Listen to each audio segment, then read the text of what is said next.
Operation सिंदूर के दौरान भी चीन ने पर्दे के पीछे से पाकिस्तान को सपोर्ट और इंटेलिजेंस इनपुट देकर जो खेला किया था, उसका खुलासा सेना ऑलरेडी कर चुकी है कि वहां से वो चीन बता रहा था अपने सैटेलाइट से देख देख के कि देखो भारत मारने वाला। सबसे बड़ी बात तो यह है कि चीन इतना बताता रहा फिर भी भारत मारता रहा। तो तुम्हारे बचाने से क्या हो गया? तुम्हारा ना हथियार चलाना पाकिस्तान रोक पाया हमको। अब चीन की और चोरी पकड़ी गई। अब खुलासा यह हुआ है कि ऑपरेशन सिंदूर के दौरान चीन ने जानबूझकर भारत के खिलाफ फेक न्यूज फैलाई।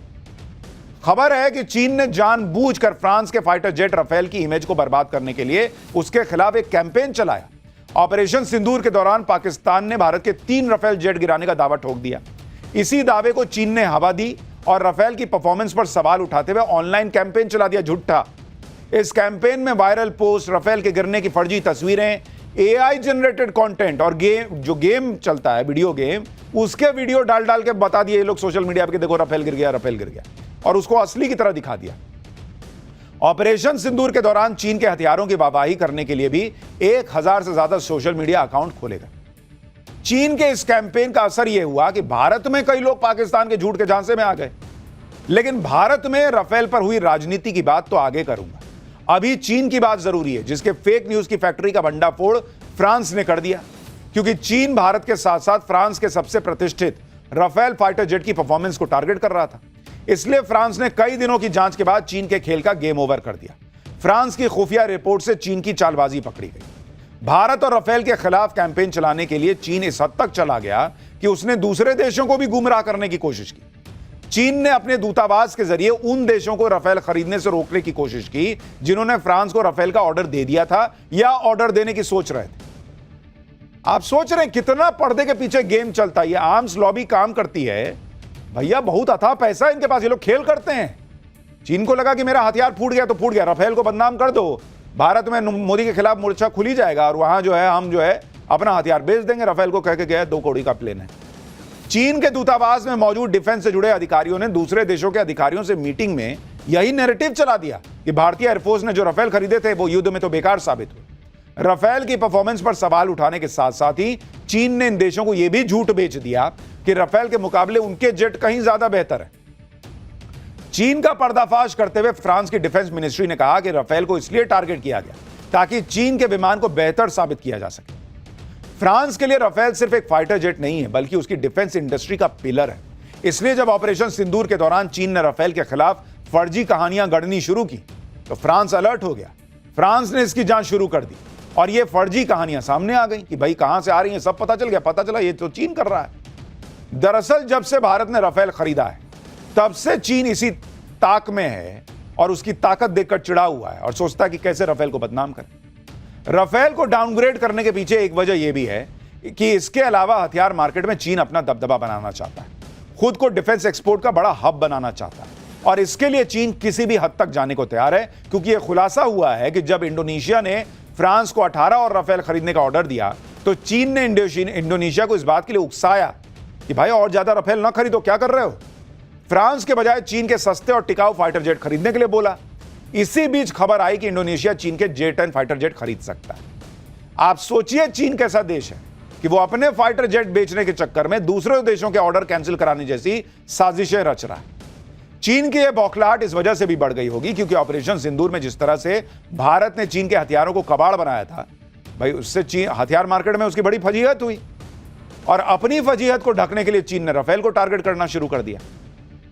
जब चीन की पोल खुल गई और उसके चेहरे से नकाब उतर गया तो चीन अलबला गया। फ्रांस की खुफिया एजेंसी की रिपोर्ट पर चीन ही सवाल उठाने लगे कि चीन के विदेश मंत्रालय की तरफ से कहा गया कि उन्हें इस बात की कोई जानकारी नहीं है। तुम्हारे बिना जानकारी के हो रहा है।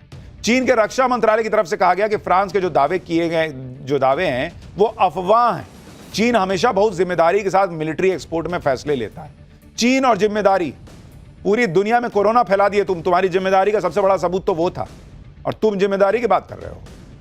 चीन वो देश है जो फाइटर जेट का जवाब फाइटर जेट से नहीं फेक न्यूज से देता है और चीन इसी में माहिर है।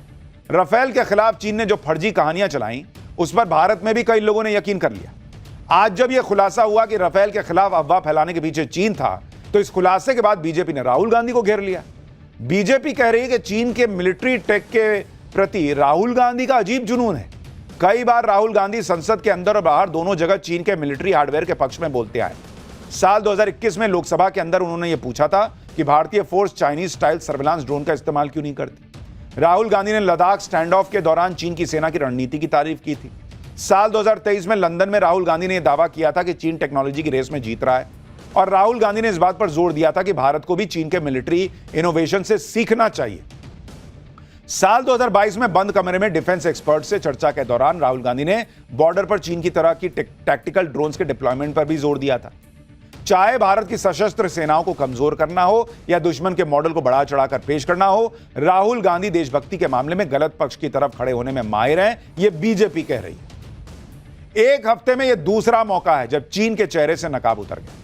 लेकिन सवाल बीजेपी भी पूछ रही है भाई कि राहुल गांधी का स्क्रिप्ट क्यों मैच करता है चीन से। उन्होंने क्यों नहीं पूछा कि पाकिस्तान में कितना नुकसान हुआ वो बताइए। उनका और दूसरे कांग्रेसी नेताओं का इस बात में इंटरेस्ट क्यों था कि भारत के कितने विमान गिरे, राफेल कितने गिरे। फ्रांस से पहले भारतीय सेना ने भी चीन को एक्सपोज किया था और यह खुलासा किया था कि ऑपरेशन सिंदूर के दौरान चीन पाकिस्तान को पूरा सपोर्ट दे रहा था। जब यहां भी चीन रंगे हाथों पकड़ा गया तो अलबला रहा। चीन से जब यह सवाल किया गया कि वो पाकिस्तान को सपोर्ट कर रहा था तो चीन के विदेश मंत्रालय ने कहा कि उन्हें नहीं पता कि ऐसे आरोप कहां से आए।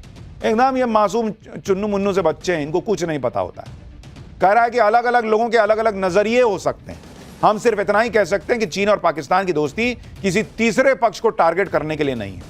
भारत और पाकिस्तान को लेकर चीन की यही पॉलिसी है कि दोनों पक्षों के बीच बातचीत का समर्थन करते हैं। पाकिस्तान जैसे भिखारी देश से तुमने बिना भारत को टारगेट करने की मंशा लिए हुए दोस्ती कर रखी है, उसको इतना पैसा हवा में दे रहे हो तुम। चीन जो सफाई दे दे, लेकिन इससे वो अपनी चालबाजी ढक नहीं पाएगा। चीन ने पर्दे के पीछे रहकर ऑपरेशन सिंदूर के दौरान जो हिमाकत की है, पीएम मोदी उसका पूरा हिसाब करने में लगे हुए हैं। पीएम मोदी ने चीन को एक नया झटका दिया। प्रधानमंत्री के सिर्फ एक हैप्पी बर्थडे बोल देने से चीन तिलमिलाया हुआ है। दरअसल पीएम मोदी ने तिब्बती बौद्धों के आध्यात्मिक गुरु दलाई लामा को उनके जन्मदिन पर विश कर दिया, हैप्पी बर्थडे। पीएम मोदी ने उनकी लंबी उम्र और स्वस्थ जीवन की कामना कर दी। पीएम मोदी ने कहा कि वो 1.4 बिलियन भारतीयों के साथ मिलकर दलाई लामा को उनके 90वें जन्मदिन पर हार्दिक शुभकामनाएं देते हैं। इतना ही नहीं, दलाई लामा के जन्मदिन समारोह में शामिल होने के लिए केंद्रीय मंत्री किरण रिजिजू भी हिमाचल प्रदेश गए थे। अब इसी में चीन एकदम से चिढ़ गया, उसने विरोध जता दिया, आंतरिक मामलों में दखल बताया। चीन की तरफ से कहा गया कि तिब्बत से जुड़ा मामला चीन के लिए संवेदनशील है, भारत को इसका ख्याल रखना चाहिए। तुम ख्याल रखते हो, पाकिस्तान को हथियार देते हो, पाकिस्तान को अपने सैटेलाइट से बताते हो कि भारत कहां मार रहा क्या मार रहा। वो तो हमारी काबिलियत है भारत की कि तुम्हारे बताने के बाद जहां मन किया वहां मार दिए फिर भी। लेकिन तुमने सोचा था कि तुम क्या कर रहे हो। चीन कह रहा है कि भारत को समझदारी से काम लेना चाहिए। तुम समझदार हो, यही भारत की समझदारी है कि वो अपना स्टैंड लेना जानता है। इस मुद्दे का इस्तेमाल चीन के आंतरिक मामलों में दखल देने के लिए नहीं करना चाहिए, यह चीन भारत को समझा रहा है। चीन दलाई लामा को एक खतरे के रूप में देखता है। चीन का आरोप है कि दलाई लामा धर्म की आड़ में शिंजियांग को चीन से अलग करने की कोशिश कर रहे हैं। चीन तिब्बत को शिंजियांग कहता है। तिब्बत चीन की दुखती रग है, जिस पर भारत ने पूरा का पूरा पांव रख के मसल दिया है, ताकि चीन को यह समझ में आए कि वो दूसरे देशों के मामले में टांग अड़ाएगा ना, तो टांग खाली तुम्हारे पास नहीं है, हमारे पास भी है। फिर तुम्हारी नस पर रख देंगे ना, तो एकदम से मुंह से ड्रैगन जैसा आग निकलेगा तुम्हारे।